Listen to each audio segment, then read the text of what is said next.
Zone Europe sur Sensation. Bonsoir et bienvenue dans Zone Europe sur Sensation, une émission enregistrée au Parlement européen de Strasbourg et réalisée en association avec TV78. Voici le sommaire de ce nouveau numéro. L'eurodéputée Monica Semedo sera notre invitée. Nous évoquerons avec elle la situation des artistes et la reprise culturelle dans l'Union européenne. L'euthanasie, la plupart des pays l'interdisent, d'autres l'autorisent. Les Pays-Bas ont par exemple été précurseurs dès 2001. Nous verrons comment ça se passe chez nos voisins. Mais tout de suite, que fait l'Europe dans notre quotidien? L'interdiction des plastiques jetables. Tous les détails avec Mélissa Keladi, Europe Direct Val d'Oise. Zone Europe, ce jour-là. Depuis juillet 2021, dans l'Union européenne, il y a une application d'une directive européenne sur l'interdiction des plastiques à usage unique qui a été adoptée, elle, en juin 2019. Après, il s'agit d'une directive et pas d'un règlement, donc l'application ne se fait pas directement. C'est pour ça qu'il y a aussi un petit temps de latence entre la décision et l'application. Donc les États membres doivent adopter leur législation suite à cette directive, c'est ce qu'on appelle la transposition. Alors pourquoi cette directive? Parce qu'on remarque que les plastiques à usage unique, tous ces déchets-là, polluent énormément les océans et tuent chaque année des millions d'espèces marines et des oiseaux marins. Sur la totalité des déchets retrouvés sur les plages de l'Union européenne, 50% proviennent de produits en plastique à usage unique. Et notamment, on retrouve dans le top 3 des déchets retrouvés, ça va être des bouteilles, des cotons-tiges et les filtres des cigarettes. Donc, cette directive promeut une économie circulaire où les matières sont recyclables et les produits réparables plutôt que jetables, évitant ainsi les dépôts sauvages et la dissémination de ces déchets dans la nature. Alors, concrètement, cette directive, qu'est-ce qu'elle dit? Elle concerne le bannissement d'un certain nombre de produits destinés à être jetés très peu de temps après leur utilisation. Donc, ça concerne surtout les couverts à usage unique, les assiettes en plastique, les pailles en plastique, les cotons-tiges, les tiges de ballon en plastique et tout ce qui va être tous les récipients en polystyrène expansé. Donc, depuis juin 2021, tous ces produits-là sont bannis. Après, on peut encore en retrouver quelques traces parce qu'il faut que les producteurs puissent écouler tout leur stock, mais normalement, on n'est plus censé en retrouver. On remarque déjà, par exemple, dans les McDonald's ou tous les fast-foods, on n'a plus les pailles en plastique et même les boîtes de kebab, par exemple, n'existent plus. Elles sont remplacées par des boîtes en carton. En plus de ça, la directive, elle établit des objectifs en matière de recyclage.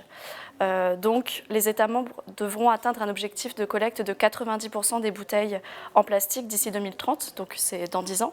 C'est dans pas très longtemps. Et les bouteilles en plastique devront être composées d'au moins 25% de contenu recyclé d'ici 2025 et 30% d'ici 2030. Et puis tout ça, c'est bien, mais il faut sensibiliser les citoyens et les citoyennes. Et ça, c'est vraiment au cœur de cette directive. Donc il va y avoir aussi tout un système d'étiquetage sur les produits pour rendre compte en fait, de la consommation et de l'impact environnemental de ces produits-là. Et il va y avoir aussi le principe du pollueur-payeur qui va être adopté, qui va contraindre les producteurs et pas les consommateurs. Par exemple, on va prendre cet exemple tout simple, le régime va s'appliquer par exemple aux producteurs d'engins de pêche, les fabricants et pas les pêcheurs qui vont aller récupérer les collectes des filets perdus dans la mer. Alors maintenant, où on en est de cette application de la directive, étant donné que voilà, elle est appliquée depuis juillet 2021. Comme je l'ai dit au tout début, c'est vrai que comme c'est une directive, elle n'est pas appliquée directement et pas uniformément dans l'Union européenne. Et on remarque qu'il y a quand même des choses à revoir dans certains pays. Donc la France, elle, fait figure de bonne élève dans l'application de cette directive. Mais c'est vrai que des ONG qui œuvrent dans la protection de l'environnement, comme l'ONG Surfrider, ont fait le point sur les mesures mises en place dans chaque pays de l'Union européenne. Et voilà, on remarque que la Bulgarie, par exemple, ou la République tchèque ont un gros retard sur l'application de cette directive.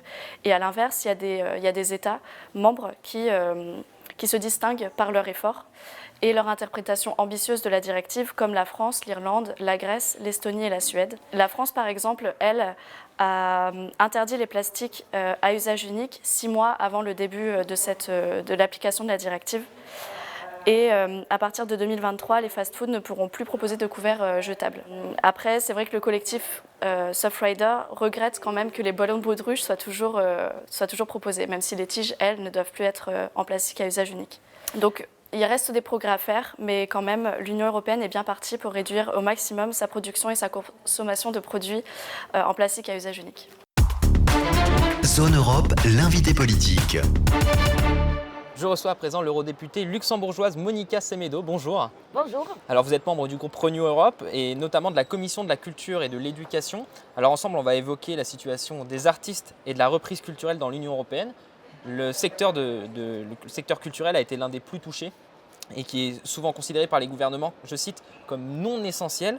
Alors je voudrais justement qu'on revienne d'abord sur ces notions d'essentiel, non essentiel. Quand on qualifie le secteur culturel de non essentiel, qu'est-ce que ça vous inspire ?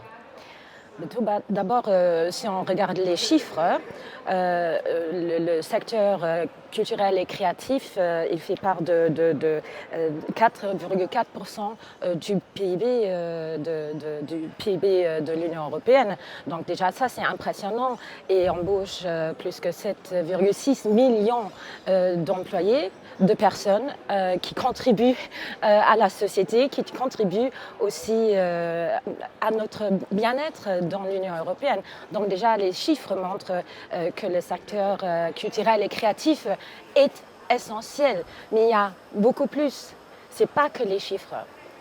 La culture, les créatifs, le secteur créatif, ça fait part de notre vie de tous les jours.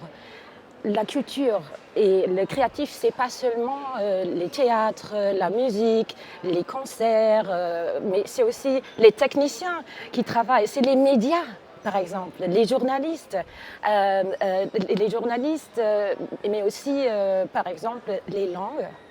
Ça, c'est aussi une part de notre culture. C'est quelque chose qui nous entoure tous les jours. Oui, et peut-être on ne le perçoit on n'en prend pas conscience. Mais je crois que pendant aussi Covid, on a vu que la culture nous a manqué. L'échange que la culture elle fait possible entre les gens dans un pays, mais aussi entre les pays membres, les citoyens des pays membres de l'Union européenne. Et donc, moi, je dirais que la culture, c'est vraiment essentiel et je crois que les pays membres qui l'ont considéré comme non essentiel, peut-être maintenant ils sont plus conscients que ce n'est pas le cas. Et qu'ils ont peut-être fait une erreur. Le secteur culturel aurait perdu environ 31% de son chiffre d'affaires en 2020 suite à la crise sanitaire, aux fermetures, aux annulations de certains événements, aux jauges parfois aussi qui ont été mises en place dans certaines salles. Ça représenterait 199 milliards d'euros en moins par rapport à 2019. C'est une somme qui est considérable, d'autant que c'est un secteur qui avait, avant la crise sanitaire, qui était en pleine expansion, c'est un secteur extrêmement dynamique. Comment est-ce qu'on peut redonner son dynamisme à ce secteur justement sur cette sortie de crise sanitaire, ou en tout cas qu'on essaye d'emmener ? Oui, on est au chemin. Avec la réouverture, doucement aussi, le secteur culturel et créatif reprend sa relance. J'étais à Esch, qui est capitale de la culture européenne en 2022. C'est au Luxembourg. Oui, au Luxembourg. Oui, pas tout le monde connaît tous les villages d'Esch, mais il faut y passer parce qu'ils sont très très actifs. Et là, par exemple, on a discuté avec un manager de la Rocade, ça veut dire d'une grande salle de concert. C'est l'une des plus grandes salles de concert du Luxembourg. Hein. Oui. Tous les grands groupes y sont passés. C'est la plus grande. Et il y a un réseau européen qu'ils ont créé aussi pendant le Covid pour s'échanger et pour aussi voir comment ils sortent. Parce qu'il y a plusieurs aspects. Ce n'est pas seulement que les salles doivent être réouvertes, mais il y a des précautions à prendre. Il y a aussi les gens qui sont encore un peu, disons, qui ne courent pas tout de suite au prochain concert aussi parce qu'ils ne savent pas est-ce qu'il va vraiment avoir lieu ou pas. On leur a tellement reporté des fois des concerts ou des spectacles. Et donc il y a beaucoup de nuances dans la réouverture et je crois que ça c'est le cas dans presque tous les petits secteurs comme aussi les cinémas. Ils sont ouverts, mais est-ce qu'il y a autant de gens qui vont regarder le nouveau film de XY? Ça, ce n'est pas encore le cas. On l'a vu qu'il y a eu du mal au début là, sur la reprise. Oui, il faut avoir un peu de patience encore et de l'endurance, surtout du côté des responsables dans le secteur. Vous l'avez dit, que le secteur de la culture représenterait entre 4 à 7% du PIB de l'Union européenne, près de 9 millions d'emplois. Pour vous, quel rôle a joué le secteur culturel pendant la crise sanitaire, justement, avec des artistes qui essayaient de faire des spectacles sur les réseaux sociaux, des fois de façon gratuite, mais peut-être juste pour redonner le sourire aux gens? Oui, moi je crois que c'était très important. On était en lockdown et moi, comme étant avant, j'étais aussi artiste, chanteuse. Je comprenais bien que ça faisait quand même mal aux artistes parce qu'on est passionné, on veut faire réjouir les gens de son produit, soit l'art, soit la danse, la musique. Et je crois qu'ils ont trouvé une solution d'urgence, mais une solution qui a bien marché. Parce que quand même, pendant certains instants, certaines heures, les gens qui étaient enfermés à la maison, ils avaient un bon moment. Vous pensez que ça leur permettait d'oublier leur quotidien? Oui. Et d'oublier aussi la situation dans laquelle on était, mais aussi de s'échanger. Parce que peut-être ça a commencé dans un pays membre, mais après il y en a d'autres qui ont rejoint. Et c'était comme un réseau européen culturel, d'échange. Et ça, c'était vraiment impressionnant. Et j'ai parlé avec beaucoup d'artistes qui m'ont dit que ça leur a fait vraiment du bien et aussi pour continuer pour le futur. Parce que déjà avant Covid, c'était pas facile.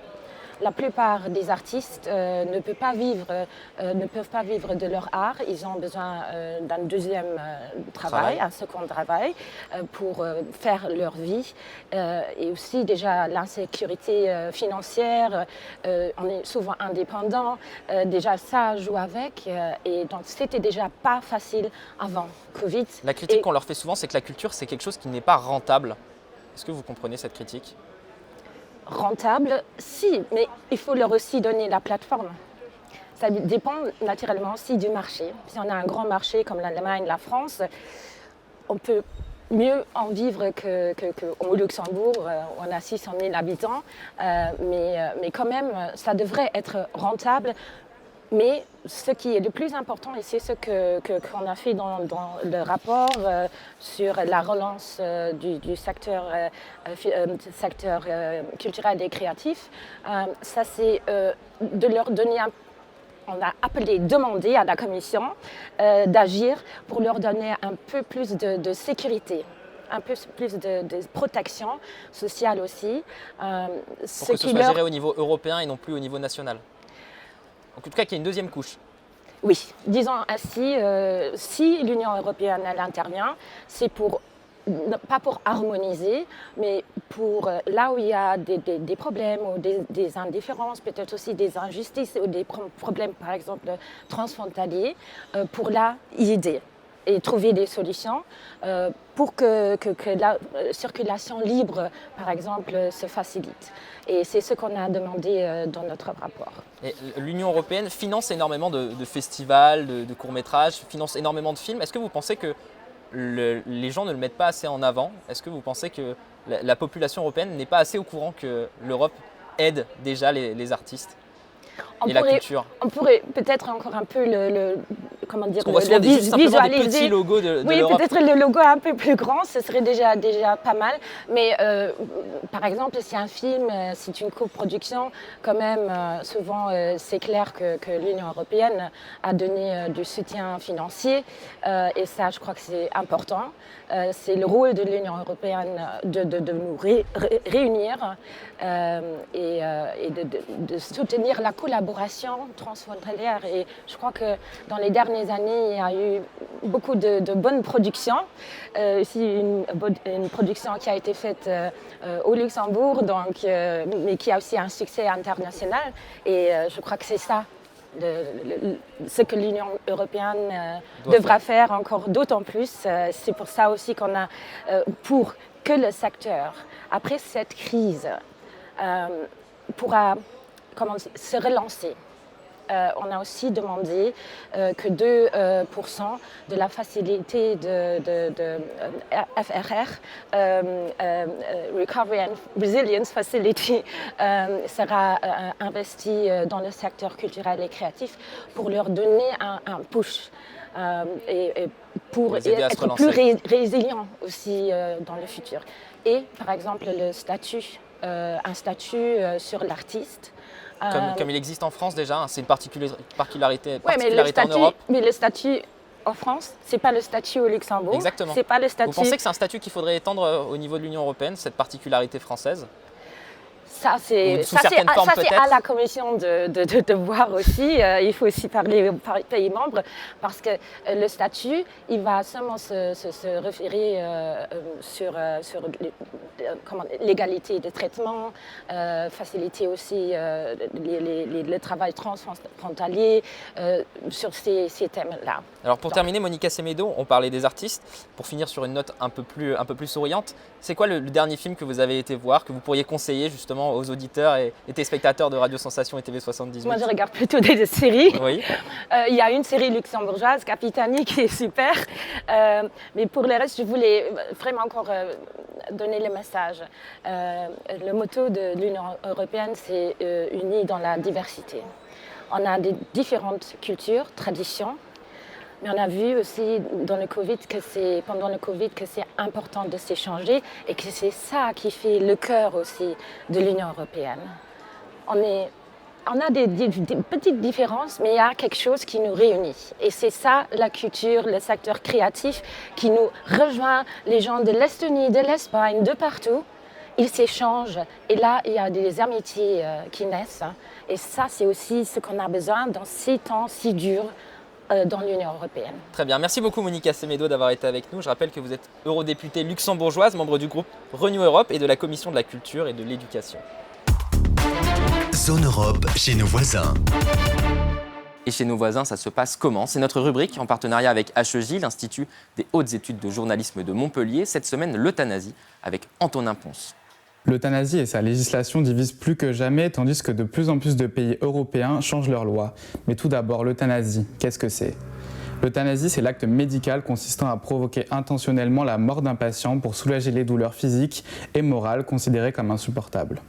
Attention, on doit faire la différence entre l'euthanasie et le suicide médicalement assisté qui consiste, pour le corps médical, à donner au patient les moyens de mettre fin à sa vie. En France, depuis 2005, l'euthanasie est encadrée par la loi Leonetti qui prévient l'acharnement thérapeutique, mais qui interdit aussi l'euthanasie active. Alors, qu'en est-il du reste de l'Europe ? De nombreux pays comme l'Allemagne, la Suisse, la Norvège et l'Autriche autorisent l'euthanasie passive, c'est-à-dire l'arrêt des soins. Aux Pays-Bas, l'administration d'un médicament provoquant la mort est autorisée. Lorsque le patient en fait la demande en pleine possession de ses moyens, le pays a été le premier à également autoriser, sous de strictes conditions, l'euthanasie pour les mineurs de 12 ans et plus. Certains pays d'Europe interdisent strictement l'euthanasie, comme la Croatie où elle est punie comme un homicide ou en Irlande où elle est passible de 14 ans de prison. Étant placée au carrefour des questions morales, politiques, religieuses et sociétales, l'euthanasie divise l'Europe et la divisera encore longtemps. Zone Europe Voyage. On en vient maintenant à notre rubrique Voyager dans l'assiette. Cette semaine, les rouladen avec Niklas, le chef du Kitz à Paris. Moi, je vais vous présenter les rinderrouladen, on peut dire aussi rinsrouladen, où il s'agit donc des escalopes de bœuf avec une farce à la moutarde, oignons, cornichons et du lard enroulé qui sera cuit en braisé, servi avec des spätzle maison au beurre et du chou rouge. En Allemagne, c'est simple. Vous allez chez le boucher, vous demandez des rouladen, vous auriez des tranches préfaites. On est en France, donc ça sera un peu compliqué de demander aux bouchers français de nous couper des escalopes de bœuf.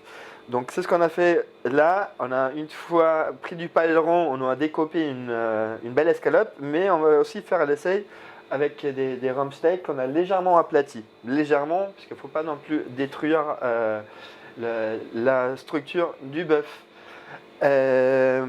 Donc les rinderrouladen, on va les tartiner avec de la moutarde. C'est la moutarde allemande, donc du Tafelsenf, qui est moins fort que la dijonnaise, mais pas aussi sucrée que l'américaine non plus. Où on peut être bien généreux.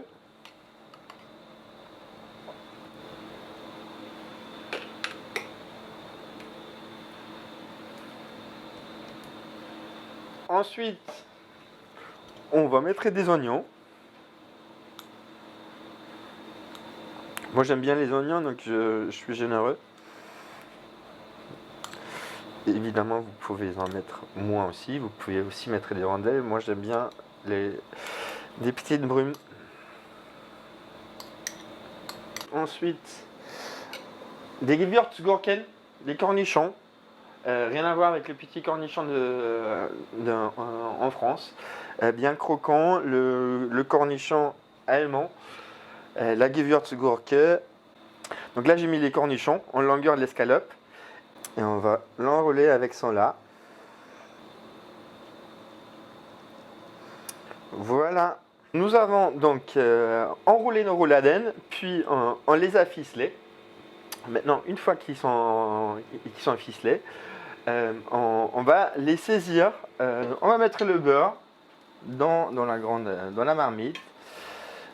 Et on va attendre que le beurre y fonde. On va faire attention que le beurre ne rince pas, parce qu'on travaille avec du gaz, donc ça peut aller très très très très vite.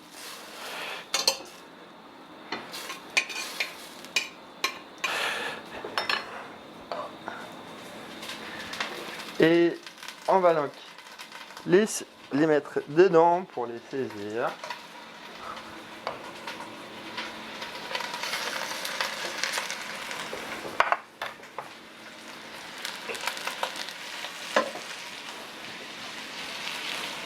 Donc là, ça a assez saisi, donc on va baisser le feu déjà. Et maintenant, on va sortir nos roulades qui ont légèrement saisi. Et maintenant, on va commencer à mettre tous nos légumes. Je les ai quand même épluchés. Pour la taille de la casserole, on va couper légèrement. Mais là, les carottes et les oignons, c'est bon en entier. Et les oignons. Et maintenant, on va y ajouter de l'ail, du thym, du laurier et du romarin. On va mettre 2 cuillères à café de miel, un chouïa de vin blanc, noix de muscade, un peu de paprika, du poivre, du sel et on finit au vin rouge. Et pour finir, on met de l'eau parce qu'on veut à la fin quand même avoir beaucoup de sauce, parce qu'il nous faut beaucoup de sauce. Et là, on a fait un très joli fond avec beaucoup de saveurs, beaucoup d'ingrédients. Un bon petit fond qu'on va maintenant allonger à l'eau. Et puis, on va remettre les roulades dedans et puis faire cuire pendant 1h30, 2 heures à feu doux dans notre marmite. Je vous souhaite un très bon appétit avec un des plats typiques allemands le plus connu, apprécié par moi, ma grand-mère, mais aussi par Angela Merkel. Zone Europe. Les superstitions en Europe avec Evelyne Keller, auteure du livre 301 superstitions, petite encyclopédie des peurs et sagesses populaires chez L'Opportun. On s'intéresse cette semaine à la paille. Alors la paille, autant les présages avec le blé sont positifs, ce qui concerne la paille est négatif. Donc quand on récolte du blé, il faut prendre garde à ne pas ramasser de la paille avec. Alors cette superstition est liée au Moyen-Âge et aux sorcières à qui l'on prêtait des petites poupées remplies de paille pour lancer des sorts. La paille servait aussi autrefois à poser le corps des défunts dessus, donc encore une allusion à la mort. Alors on a des histoires, si on trouve en chemin, en marchant, des 2 brins de paille sur le sol en croix, certains n'hésitaient pas à faire demi-tour quand même, en disant le présage est vraiment mauvais, je m'en vais. Il n'y a pas de contre-sort, là. On ne peut pas, à part se sauver. Les gens de cheval ont une superstition liée à la paille. Ils veillent, enfin, il ne faudrait pas qu'une queue de cheval ou de jument ait des brins de paille. On dit que chaque brin de paille représente une chute. quand on sait ce qui arrive à une jambe cassée, voilà, c'était vraiment un présage très funeste. Quand on rapporte le bouquet de blé porte-bonheur à la maison, il ne faut pas qu'il y ait de paille dedans.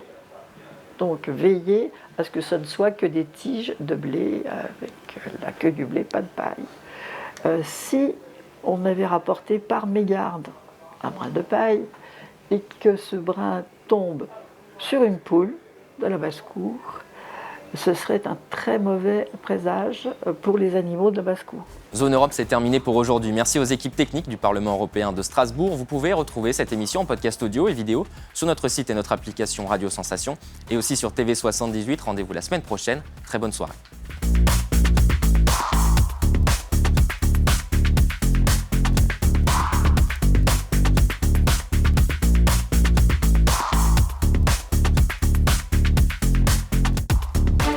Zone Europe sur Sensation.